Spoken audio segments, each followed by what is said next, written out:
Vamos focar aqui um pouquinho no órgão que você trabalha com ele todo dia, que é o coração, né? E a gente sabe que dificilmente uma pessoa, um paciente, quando procura um cardiologista, ele não sai dessa consulta já com uma receitinha básica, né? O médico também tem esse, entre aspas, esse defeito, será que eu poderia chamar assim de defeito? Ele vai sair com uma receita, né? Então, só o tempo vai dizer se esse protocolo é 100% correto. Mas dentro da cardiologia, né? E a gente vai pegar aqui um segmento aí de patologia, de doenças, que é o seu dia a dia lá. Você falou captopril, para diminuir a pressão, pode dar a tosse, né? A famosa estatina, para controlar lá, que o pessoal indica mais para controlar colesterol alto, né? Qual é o efeito colateral dela? Um dos principais efeitos colaterais é dor muscular, principalmente dor nas pernas. Só que avaliando numa forma mais aprofundada, a gente sabe que ela tem outros efeitos colaterais potencialmente graves. Ela diminui a produção de ácidos biliares, então ela atrapalha a digestão dos nutrientes a nível de intestino. Ela também tem efeito de diminuição do colesterol, que é matéria-prima para a produção de neurotransmissores cerebrais, então ela pode começar a ter alterações de concentração, esquecimento, alterar a memória. A longo prazo pode causar complicações neurológicas, até evolução para Alzheimer, embora isso não esteja... A longo prazo é o quê?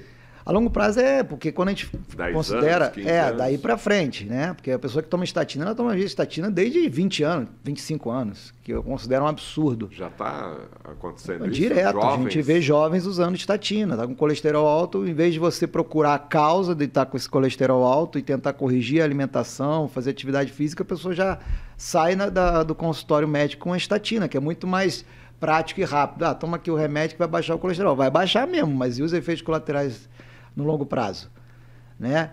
Então, assim, isso tudo a gente tem que pesar. As estatinas são medicamentos que são para o controle do colesterol, e tem casos que você realmente tem que indicar, mas não pode generalizar. O que acontece? Você começa a usar, baixou o colesterol, então vamos usar para todo mundo. Não é assim. Isso serve para qualquer medicação, até mesmo para aspirina. Aspirina, que é uma outra medicação consagrada para afinar o sangue, diminuir o risco de eventos cardiovasculares, infarto.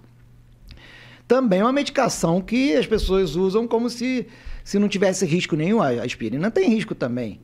E aí o que acontece? Ela toma lá, mas é só aspirina infantil, mas tem efeitos colaterais também a longo prazo. Então não é todo mundo que tem que tomar aspirina, né? Então jovens que não tenham fatores de risco para doença cardíaca, vai tomar aspirina para quê?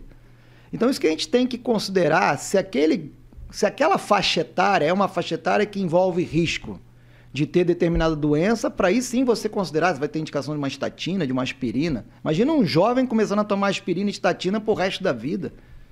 Chega nos 50, 30 anos tomando, já chega...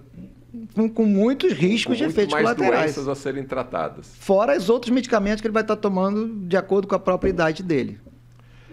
Deixa eu fazer uma pergunta aqui, presta bem atenção, tá? Eu vou fazer uma pergunta aqui que talvez você vai encontrar a causa do que está acontecendo com você. Vou perguntar para o Dr. José Trotti, aqui o nosso cardiologista, o nosso consultor, para ver se esse problema está associado aí com esse medicamento, no caso da estatina.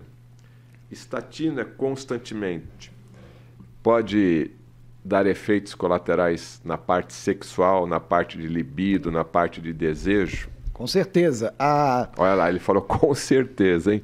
Então, você que está tomando estatina há algum tempo já, ele vai falar aqui se são 5, 10 anos aí, e aquela vontade está indo embora ou está tendo mais dificuldade, isso pode ser causado pela estatina? Com certeza. Na cascata hormonal, isso a gente aprende na fisiologia, né? O colesterol é matéria-prima para a produção dos hormônios estrógenos. Então, tem vários hormônios essenciais para a nossa saúde, como cortisol, aldosterona, o DHEA, a testosterona, a progesterona, que é a matéria-prima, a origem é o colesterol, pregnenolona.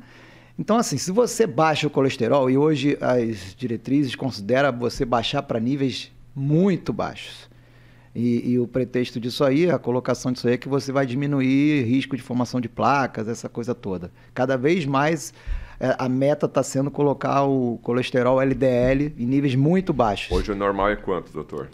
abaixo de 140 o total e o LDL abaixo de 70 em alguns casos. Alguns casos, quando é paciente de alto risco, considera até a LDL abaixo de 50. Só que quando você baixa o colesterol total abaixo de 140, você fatalmente vai ter comprometimento da produção desses outros hormônios que a gente citou, inclusive a própria testosterona. Então, com certeza, isso aí vai acabar contribuindo para esse homem ter uma disfunção erétil depois, uma dificuldade na área sexual, sem dúvida. Eu acredito que o Dr. José Trotti, quando ele tem que indicar a estatina, ele, pelo que eu conheço do Dr. José Trotti, ele vai fazer esse comentário junto ao seu paciente, né? Olha, pode causar isso, e de comum acordo ali vai encontrar a melhor solução.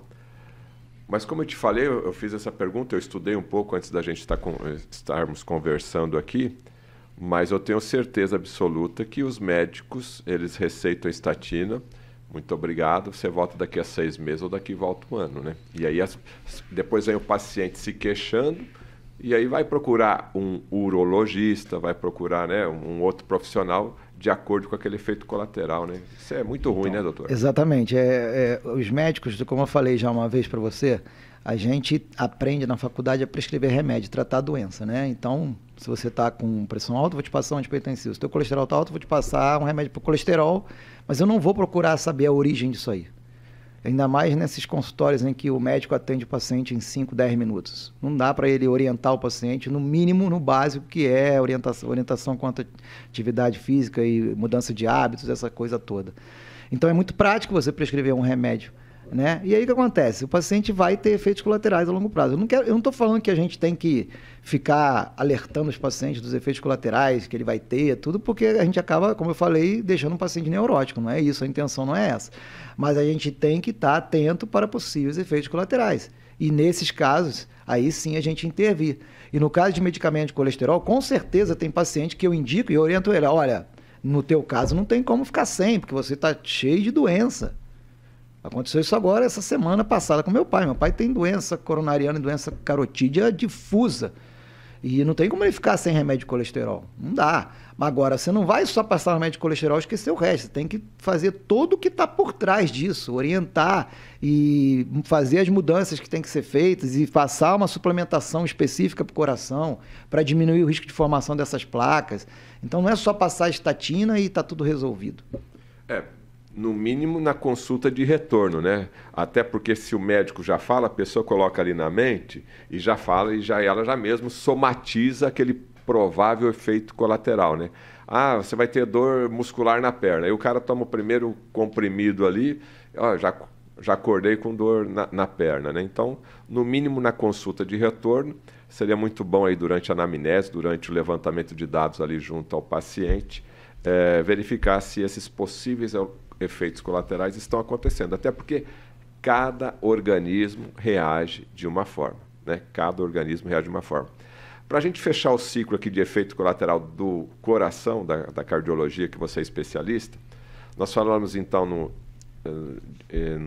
captopril, aqui o exemplo bem popular, né? Para diminuir a pressão arterial, assim que o pessoal fala aí, né? Baixar a pressão, né? Falamos das estatinas para o efeito colateral. Qual o terceiro medicamento que você poderia falar aqui para a gente como efeito colateral? Na área da cardiologia, por exemplo, eu pego muito às vezes paciente usando o diurético, né, que é uma outra medicação utilizada para tratamento da hipertensão e também da insuficiência cardíaca, né?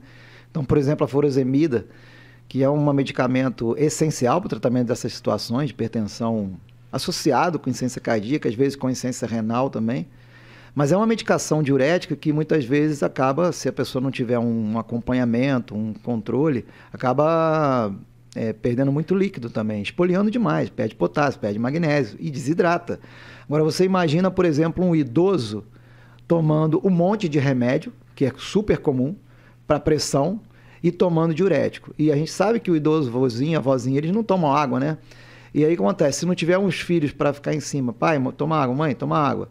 Ele vai passar batido, chega de madrugada, ele vai levantar o senhorzinho lá, vai levantar para ir no banheiro, dá uma tontura nele, porque ele faz uma hipotensão postural, na hora que ele levanta, e aí ele pode cair, bater a cabeça, fazer um traumatismo craniano. Ou então uma vozinha que levanta de madrugada para ir no banheiro e também, mesma coisa, ela tem uma queda de pressão brusca e cai e fratura o fêmur. Isso acontece direto. E aí quando você vai avaliar, o paciente está tomando lá os antipertensivos todos e está tomando um diurético lá como um furosemida, em que você já poderia ter tirado essa medicação, ou pelo menos reduzido para doses mínimas, e o paciente está lá com aquela receita enorme com um monte de medicamento. Então, isso é iatrogenia, porque o médico já tinha que ter tirado essa medicação, ou pelo menos ele teria que estar orientando para a família, ó, monitora a pressão dele, vê se ele não está com uma tendência de baixa, às vezes ele já está reclamando de tontura, monitora se ele está bebendo água o suficiente. Então, coisas simples que muitas vezes não são nem colocadas para a família, para os pacientes, e aí acontece esse tipo de coisa que não era para acontecer, são evitáveis, né?